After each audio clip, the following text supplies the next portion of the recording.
السلام عليكم ورحمة الله. يا رب تكونوا بصحة وسلامة. النهاردة هنعمل مع بعض الشنطة ديت حلوة قوي. ان شاء الله هتعجبكم، فتابعوني لاخر الفيديو. ويسعدني ويشرفني انكم تشتركوا في القناة بانكم تضغطوا على اشتراك او سبسكرايب اللي باللون الابيض تحت الفيديو. هيظهر لكم جرس الاشعارات، تضغطوا على الكل علشان يوصلكم كل جديد بقدمه. يلا بينا نبدأ. بسم الله. هنعملها بخيط السلسلة. هي بتتكون من مربع الجراني. ديت هنعملها بالثلاث ألوان دول اللي هم الأبيض والبامبا واللون الذهبي ده أو النحاسي ده. هنبدأ الأول باللون ده وهنشتغل بإبرة رقم 3. هنعمل الحلقة السحرية ونسحب الخيط وهنرتفع ب3 سلسلة. 1 2 3. هنعتبر الارتفاع ده عمود، تمام. وبعدين هنعمل عمود بلفة كمان اهو، تمام. وبعدين هشتغل سلسلة وبعدين ارجع اشتغل عمود بلفة 1 اهو، وبعدين كمان عمود بلفة، وبعدين هشتغل سلسلة وبعدين عمود بلفة وكمان عمود بلفة، وبعدين هشتغل سلسلة. هشتغل بالشكل ده 16 عمود، يعني عمودين وبينهم سلسلة وبعدين عمودين وبينهم سلسلة وبعدين عمودين وكمان بينهم سلسلة. بين كل عمودين وعمودين اللي جنبهم هشتغل سلسلة، تمام. هخلص 16 عمود بالشكل ده، يعني يبقى ده 2 4 6 8 لغاية ما اوصل ل16. هخلصها وبعدين ارجع لكم. كده اشتغلت 16 عمود بين كل عمودين وعمودين سلسلة، تمام. وبعدين اشتغلت سلسلة بعد اخر عمودين. هسحب الخيط كده اشده، اقفل الدايرة شوية بالشكل ده، تمام. بعد كده يعني انا اشتغلت سلسلة اهو، هدخل في الحرف الفي ده اللي هو ده كده. هدخل هنا تحت الحرف الفي ده اللي هو السلسلة الثالثة. 1 2 3. هدخل تحتها كده، اقفل الدايرة بالشكل ده، تمام. وبعدين هسحب الخيط كده وبعدين اقصه لاني هدخل باللون التاني. وهعملها بالولاعة علشان الخيط ما يفكش، تمام. هدخل باللون الابيض وهبدأ اشتغل دول 2 العمودين اللي هي العمود الارتفاع والعمود اللي جنبه. هدخل ما بين العمودين والعمودين دول، تمام كده، من هنا كده، واسحب الخيط اهو وارتفع 3 سلسلة 2 3، تمام كده. بعد كده هشتغل عمود بلفة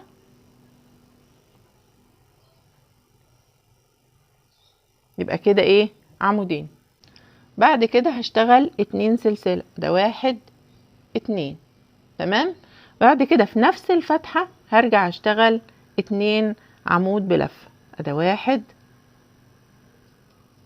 2.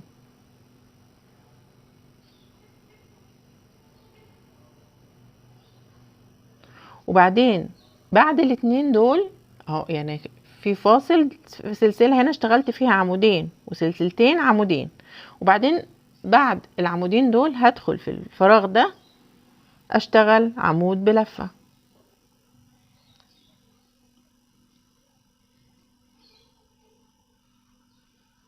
ده 1 2، ده عمودين بلفة. وبعدين اشتغل سلسلتين، وبعدين كمان عمود بلفة، وكمان عمود بلفة.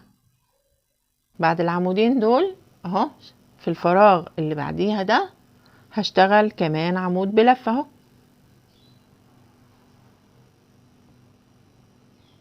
واحد، اتنين، وبعدين اتنين سلسلة، وبعدين اتنين عمود بلفة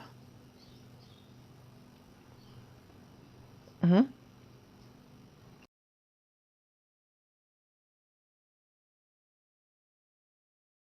دي نهاية الدايرة عند الارتفاع في السلسلة التالتة، او هنا كده اهي في السلسلة التالتة هسحب الخيط واسحبه من الحلقة اللي على الابرة. تمام كده. هاجي هنا اخد غرزة منزلقة اهي، وبعدين ادخل في الفتحة دي اهو، اخد غرزة منزلقة وبعدين ارتفع 3 سلسلة، وبعدين هشتغل في الفتحة ديت. ادي اول عمود، يبقى ده 2 بالارتفاع، يبقى 2 3 4 5 6 7. يبقى كده 7 ايه اعمدة. تمام. مش هاخد اي فواصل في الفتحة اللي بعديها اللي هي دي. هشتغل 7 عمود بلفة. ده 1 2 3 4 5 6 7. بعد كده هشتغل برضو في الفتحة اللي بعديها دي، هشتغل 7 أعمدة بلفة في كل فراغ. ده 2 3، يبقى 7 أعمدة بلفة هنا في كل فراغ، زي هنا هنا هنا هنا هنا. هخلصهم وبعدين ارجع لكم. كده خلصت الدايرة اهي. تمام. هقفل زي ما تعودنا في السلسلة رقم 3 اهي، او اللي بين اهي دي، يعني شوفوا 1 2 3 اهي. هدخل هنا تمام، واقفل بغرزة منزلقة. بعد كده هسحب الخيط بالشكل ده واقصه. شايفين لو ما عملتش بالولاعة بيبقى بالشكل ده.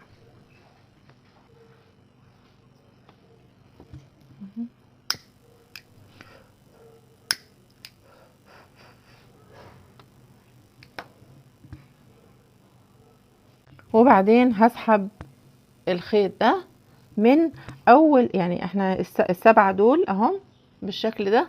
هسحب من اول فتحة بينهم اهي، هنا كده كده اول فتحة هسحب الخيط. تمام. واشتغل كده بالشكل ده الغرزة دي، وبعد كده ادخل في الفتحة اللي بعديها على طول واشتغل غرزة حشو، واللي بعديها هشتغل غرزة حشو بالشكل ده، واللي بعديها هشتغل غرزة حشو، بعدين هشتغل غرزة حشو كمان كده. يبقى كده 6 غرزة حشو. في الغرزة اللي بعديها هتبقى غرزة حشو بس طويلة شوية. هتبقى فين؟ مش هدخل هنا، لا، هدخل في اللي تحتها دي اهي، دي كده ما بين اهو دول الجزء ده كده. ادخل اسحب الخيط اهو، واسحب الخيط من على الابرة بالشكل ده اهو. بعد كده ما بين كل غرزة وغرزة السبعة دول هشتغل غرزة حشو اهي، اشتغلها من هنا كده، غرزة حشو ده واحدة. انا طبعا الخيط معايا اهو 2 3 4 5 6. تمام اهي بالشكل ده. وهاجي عند الغرزة دي اهي ما بين السبعة والسبعة، وما بين الغرزتين دول اهو ادخل الابرة واسحب الخيط واريح الخيط مع ايدي في ايدي شوية. تمام، يبقى بالشكل ده اهو كده. وبعدين ارجع تاني اشتغل غرزة حشو، ادي التانية في الفتحة التانية، التالتة في الفتحة التالتة، في الفتحة الرابعة، الخامسة، الستة. وبعدين ارجع تاني اهو ادخل الابرة من هنا، اسحب الخيط بالشكل ده واسحب الخيط من الحلقتين. هكمل لغاية ما اخلص الدايرة كلها وبعدين ارجع لكم. كده وصلت لاخر جزء في الدايرة. هشتغل الغرزة اللي هي الحشو الطويلة شوية دي اهي. تمام، وبعد كده بقفل بمنزلقة.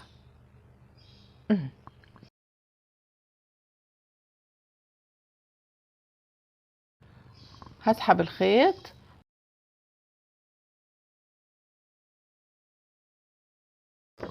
وبعدين اعمله بالولاعة اهو واسحبه بالشكل ده. تمام، يبقى كده خلصت الجزء ده. هبدأ اشتغل بالخيط الابيض اهو. هعمل ايه؟ هاجي من جنب غرزة الحشو الطويلة دي اهي، الناحية دي اللي قبلها، اسحب الخيط اهو كده، وبعدين ارتفع 3 سلسلة 2 3. بعد كده هشتغل في الفتحة، في نفس الفتحة اللي انا ارتفعت منها هشتغل كمان 2 عمود بلفة. يبقى ده 1، ادي كمان واحدة، يبقى كده 2 عمود بلفة. تمام، بعد كده هشتغل 3 سلسلة 2 3، وادخل في الناحية التانية اللي بعد غرزة الحشو دي. بعد غرزة الحشو دي هشتغل اهو، اخد الخيط معايا اهو، يبقى كده هشتغل عمود بلفة.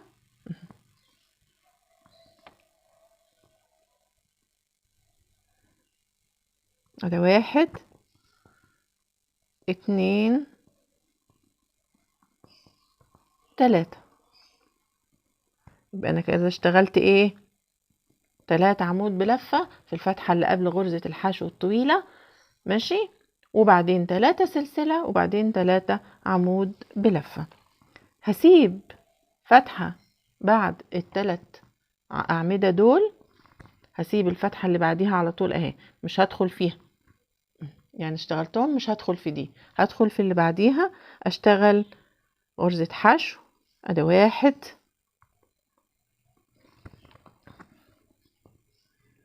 2 3 4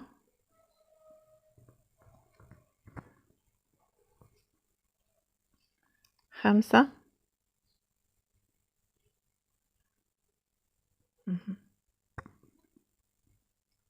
6 7 8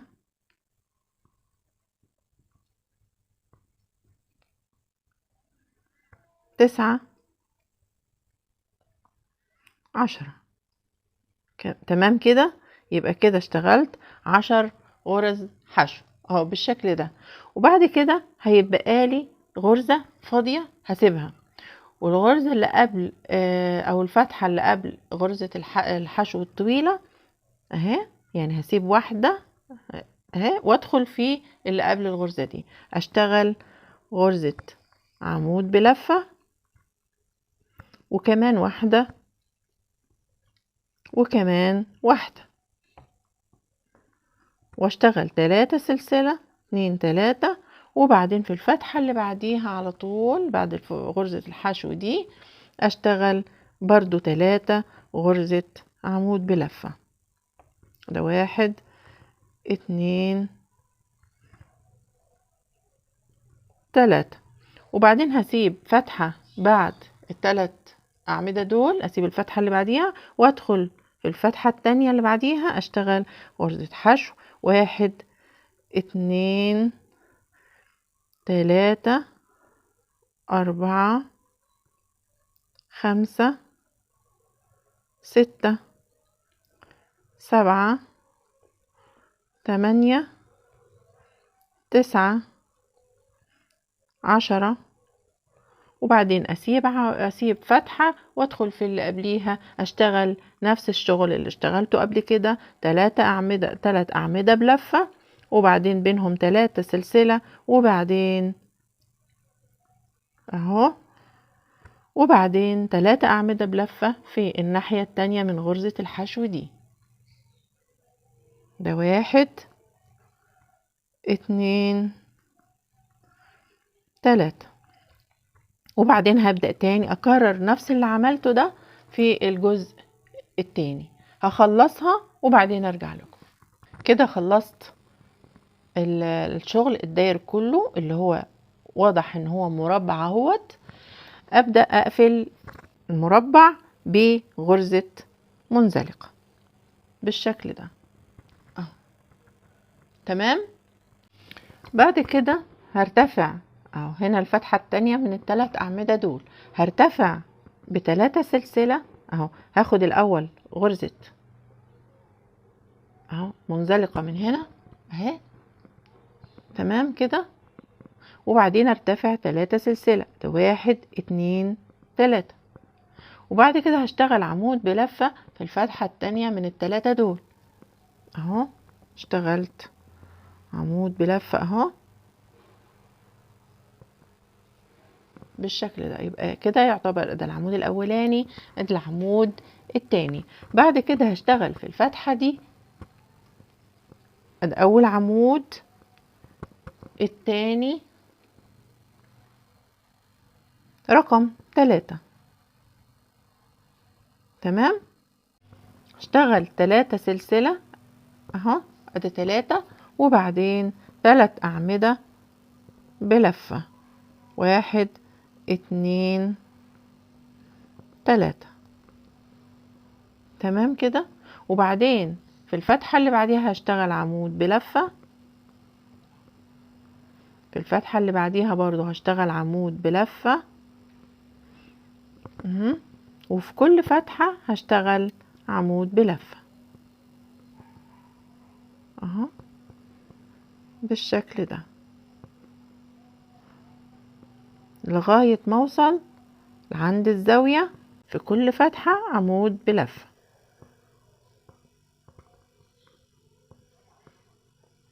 هاجي هنا برضو في الفتحتين دول اللي ما بين ال3 أعمدة اهو، هشتغل عمود بلفة هنا وكمان عمود بلفة هنا، تمام.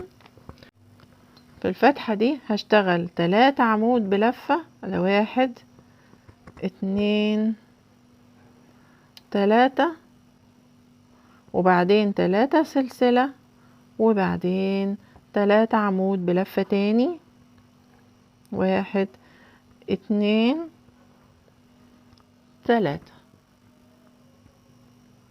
تمام كده. هكمل بقية المربع وبعدين ارجع لكم بنفس الشكل ده.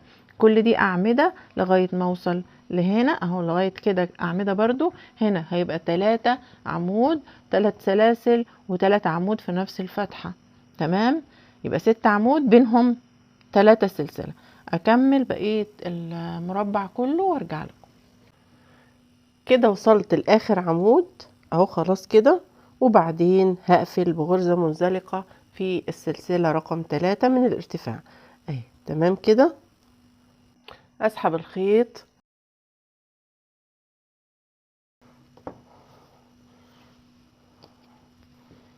تمام، وبعدين اعمله بالولاعة كده، وبعدين ده هيدخل في الشغل بعد كده. تمام. هعمل 13 مربع من دول، وهوريكم ازاي هنشبكه في بعض. هيبقى بالنظام ده كده اهو. اهو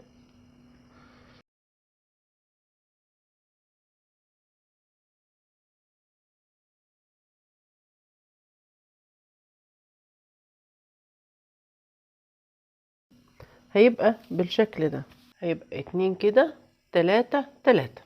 تمام. ده هيبقى وش الشنطة. هنا الجزء اللي هيلتقي مع الجزء اللي ورا، هاجي اتنيه بالشكل ده اهو. ده المربع بالظبط، لو هشتغله بالخيط هيبقى بالشكل ده اهو. وده برضو هنا هيبقى الجزء اللي تحت برضو هيبقى بالشكل ده، والجزء ده كده. تمام. هيبقى كده. هاجي اشبكهم في بعض ازاي؟ هيبقى كده كده، وبعدين دي هتشبك في اللي وراه، ما هي في نفس اللي هنا هنا، لكن دي اهي خلاص 2 تبقى شبكة كده كده. وبعدين اجي من هنا اشبك دي بالمربع اللي وراها اهي، وبعدين اطلع هنا هشبك دي في دي. يبقى انا هشتغل على الجزء الفوقاني بس. من هنا اشبك دي مع هنا، وبعدين اطلع اشبك دي في دي اهي، وبعدين اطلع كده، وبعدين اجي كده كده اشبكهم في بعض، وبعدين اشبك دي الجزء اللي فوق مع دي، وبعدين اشبك دي مع اللي وراه المربع اللي وراه هنا كده، وبعدين دي بدي. تمام. وبعدين كده هنا خلاص كده. وهقلب المربعات بقى، هكون شبكتها كلها في بعضها، اقلبها وبنفس الشكل هشبك كده، هتلاقيها نفس السير بالظبط. اخلصها، هنخلصها بالشكل ده. هوريكم هنشبكهم ازاي اصلا. هجيب المربعين بالشكل ده اهو، وبعدين اسحب الخيط من الزاوية كده اهو. اسحب الخيط من الزاوية واشتغل سلسلة كده اهي. تمام. وبعد كده اشتغل كمان سلسلة او غرزة حشو، اشتغل غرزة حشو. تمام. وبعدين اشتغل في الفتحة اللي بعديها اهي على طول اهي، هنا الفتحة اللي قصادها هنا اللي بعد العمود الاول اهي، اشتغل غرزة حشو. والتانية اهي العمود التاني اهو، ده العمود الاولاني اهو، العمود التاني اهو، ادخل فيه وادخل في الفتحة بتاع العمود التاني في المربع اللي وراها اهو، واشتغل غرزة حشو اهو كده. اشتغل غرزة حشو، همشي في كل الفتحات، كل فتحة قصادها فتحة اهي، ادخل فيهم الاتنين واشتغل غرزة حشو اهو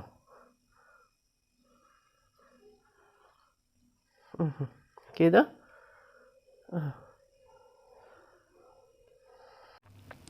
كده وصلت لنهاية السطر اللي انا شبكت فيه المربعين اهو كده.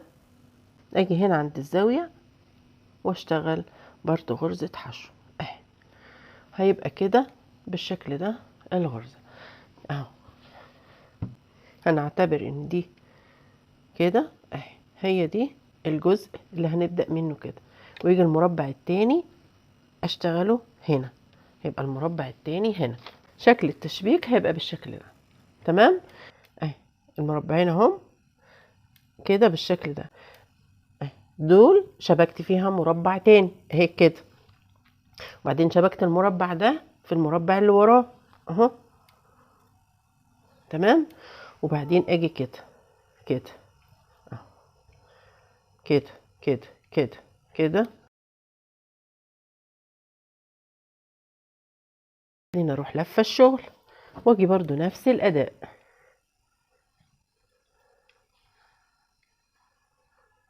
تمام. خلصتها بالشكل ده، ابدا اعمل الايد. هعملها ازاي؟ هوريكم دلوقتي.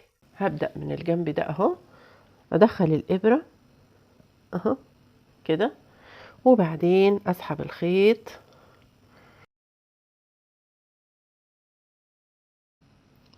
واشتغل غرزة حشو او اشتغل سلسلة. وبعد كده في كل فتحة هشتغل غرزة حشو في كل فتحة ما بين كل عمود اهو زي ما انتم شايفين هشتغل غرزة حشو.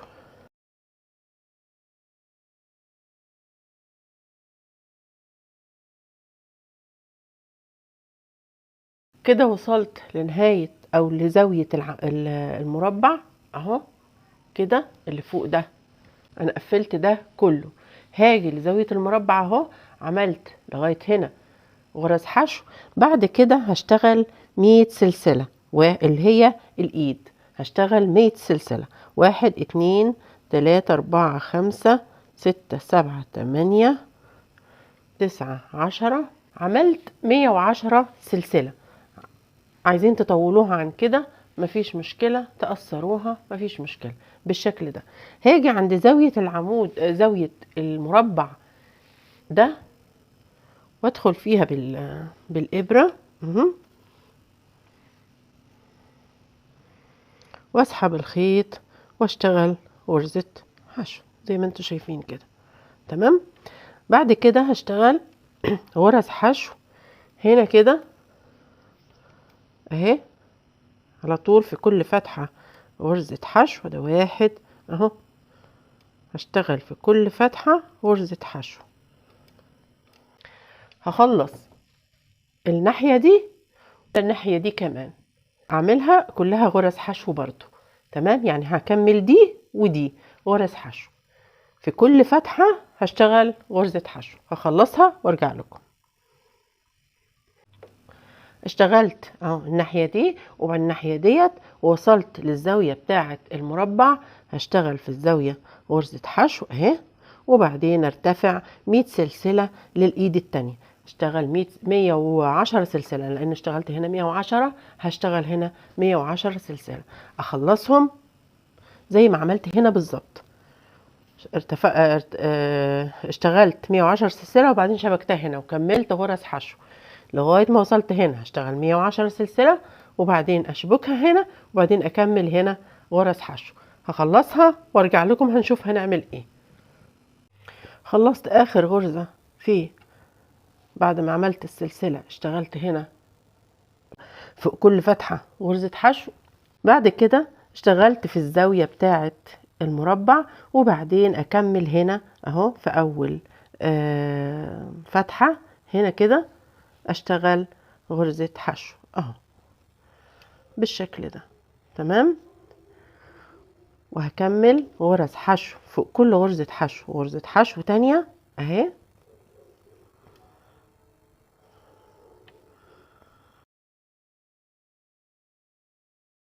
خلصت السطر ده اهو. هاجي هنا اهو خلاص الفتحة اللي قبل السلسلة على طول اهي، اشتغل غرزة حشو.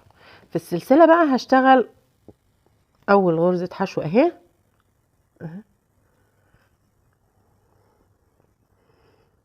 هشتغل في كل سلسلة غرزة حشو. تمام. لغاية ما اخلص السلسلة كلها هشتغلها غرز حشو بالشكل ده. تمام. وبعدين اجي هنا اكمل هنا غرز حشو وهنا غرز حشو، وارجع هنا في السلسله اللي وراها هشتغل فيها غرز حشو واكمل وشوف العرض اللي انا عايزاه. عايز اشتغل 3 سطور ماشي، عايز اشتغل سطرين ماشي، على حسب ما انتوا عايزين، يا اما عريضه يا اما رفيعه شويه. هخلصها وبعدين ارجع لكم. اشتغلت كده 3 صفوف هنا هنا اشتغلت 4 اللي هو الاولاني ده اللي كملت بيه السلسلة، وبعدين رقم 2 3 4 هنا بيكملوا السلسلة وبشتغل فيها اللي هم ال3 صفوف دول. تمام. تمام. وبقفلها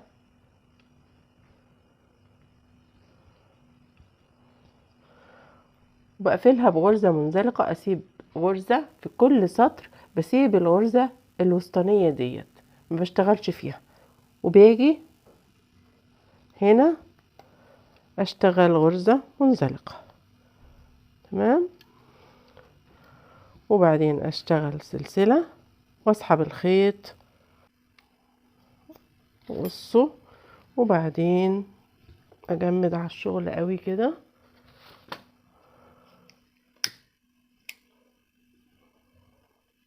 بالشكل ده، وبعدين ادخله في الشغل، ادخل الخيط ده جوه في الشغل. هاجي في نهاية الخيط اهو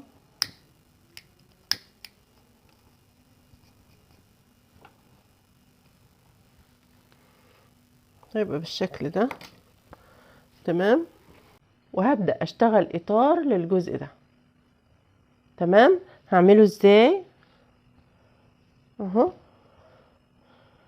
هسحب الخيط من هنا الغرزة دي كده، نقطة التقاء الايد بالجزء ده من هنا كده، اشتغلها،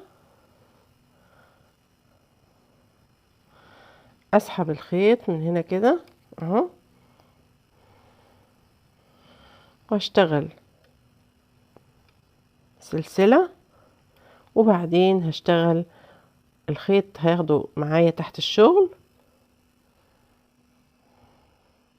واشتغل غرز حشو في كل فتحة غرزة حشو.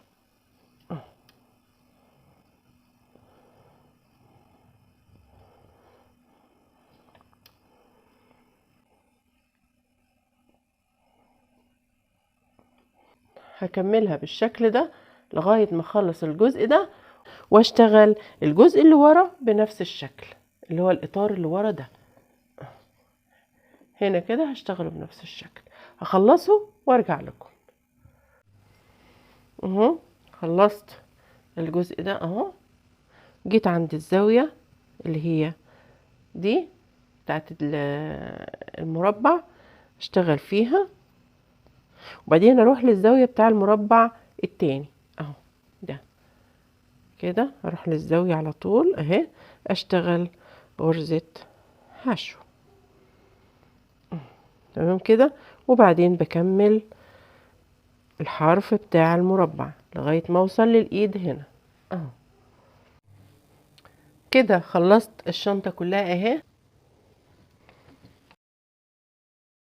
وممكن تقفلوها بأي مغناطيس من هنا، امسك مغناطيس اهي،